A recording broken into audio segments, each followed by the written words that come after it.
আমি এই শহরের সবচেয়ে ধনী লোকের মেয়ে। আমাকে এখানে অনেকদিন ধরে বন্দি করে রেখেছে। যখন রোশনি এটা জানতে পারলো তখন ওকেও এখানে আটকে রেখেছে। আমি সব জেনে গেছি তোমরাই সাকিনাকে আটকে রেখেছো। আমরা তোমাকেও ওর কাছে নিয়ে যাচ্ছি। আমি এভাবে হার মানবো না। যেভাবেই হোক আমাকে এখান থেকে বেরোতেই হবে। খাবার নিয়ে এসেছি, পুরো খাবার যেন শেষ হয়। এবার ওই নকল দুজনের পালা। ওদেরকেও উঠিয়ে আনতে হবে। ওই দুজনের জীবনের ঝুঁকি আছে। ওরা দুজন তো এসব কিছু জানে না। আমাদের ওকে জানাতে হবে ওদের জীবন ঝুঁকিতে আছে। আমি আগের টিফিনে একটা চিরকুট দিয়েছি, আশা করি এটা ওরা পেয়ে যাবে। দোয়া করছি যেন চিরকুটটা ওরা পেয়ে যায়। তোমরা এসে গেছো? এই টিফিনে কি আছে? দুপুরের জন্য ক্যান্টিন থেকে খাবার এনেছি। আমরা ওয়াশরুম থেকে ফ্রেশ হয়ে আসছি। রোশনি, ওরা দুজন কি জেনে গেছে আমরা যে আসল নয় নকল? এমন কিছুই হয়নি, বেশি চিন্তা করো না। আমার অনেক খিদা লেগেছে। ওদের টিফিনে দেখি ওরা কি খাবার এনেছে। আরে এটাতে একটা চিরকুট আছে, পরে দেখো কি লেখা আছে। জলদি পালাও, তোমাদের জীবনের ঝুঁকি আছে। আমি আসল সাকিনা, প্লিজ আমাদের বাঁচাও। কি এর মানে খুশি আর কাজল আসল বিলেন? আসতে বলো, ওরা চলে এসেছে। আমি দরজা খুলছি। আরে তোমরা এসে পড়েছো?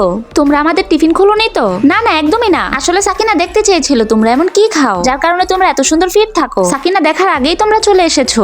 আমাদের খুব খিদা লেগেছে, চলো ক্যান্টিনে যাই। এটাই সঠিক সময় ওদের শেষ করে দেওয়ার। মিনা, আমাদের ওদের বাঁচাতে হবে। আমার অনেক ভয় লাগছে। তুমি কি সত্যিটা জানতে চাও না ওদের সাথে আমাদের সম্পর্কটা কি? ঠিক আছে, এরপর ওরা যখন বাইরে যাবে আমরা ওদের পিছু নিব। চলো কাজল, সময় হয়ে গেছে। এটাই সঠিক সময়। মনে হচ্ছে কেউ আমাদের পিছু নিচ্ছে। হবে কোনো বিড়াল। জলদি চলো। রিয়া, আমার ভয় লাগছে। ভয় পেও না, আমি আছি তো তোমার সাথে।